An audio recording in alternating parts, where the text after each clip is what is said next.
Peygamberimiz Hazreti Muhammed, dinimiz İslam, kitabımız Kur'an-ı Kerim, kıblemiz Kabe-i Azam. Kimin milletindeniz? Bismillahirrahmanirrahim.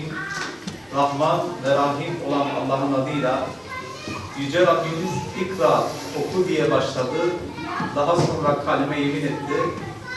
Hiç bilenlerle bilmeyenler bir olur mu buyuran Rabbimize hamdolsun. Sizin en hayrınız Kur'an-ı Kerim öğrenen ve öğretendir buyuran Efendimiz'e sonsuz salatü selam olsun. 2023 yılı yaz Kur'an kursumuz mübarek olsun çocuklar.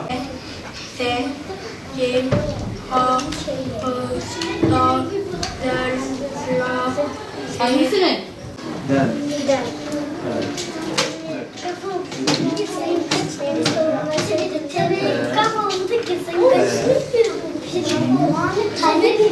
Bugün yaz Kur'an kursumuz bütün camilerde Kur'an kursunda ve anlaşılan Kur'an kursu yaz Kur'an kursumuz başlamıştır. İnşallah sizden çocuklarımızı, kız çocuklarımızı, erkek çocuklarımızı camilere göndermenizi rica ediyoruz. Çocuklarımızla burada sadece Kur'an-ı Kerim dersleri işlemiyoruz. Kur'an-ı Kerim'le beraber güzel ahlak, siyer-i nebi, akaid, tecvidle alakalı birçok dersler işliyoruz ve etkinliklerimiz oluyor. Nice aktiviteler yapıyoruz, dışarıda pikniklerimiz oluyor. Çocuklarımızı hem camiye alıştırıyoruz, camiye sevdiriyoruz. Hem de onlarımıza, ailelerine karşı daha saygılı, daha çok dini seven çocuklar hale gelmeleri için onları yetiştirmeye çalışıyoruz. İnşallah 11 Ağustos'a kadar çocuklarımızla beraber camilerde olacağız.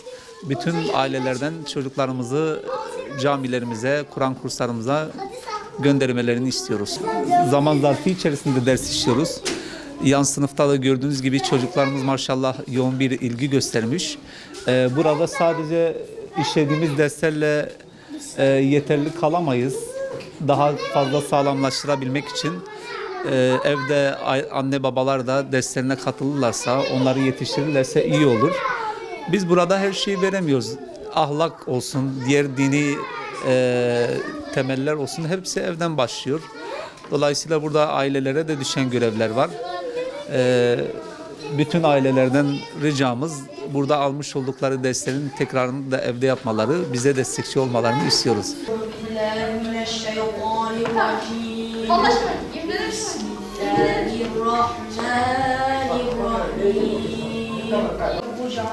أرأيت الذي ينهى عبدا إذا صلى أرأيت إن كان على الهدى أو أمر بالتقوى.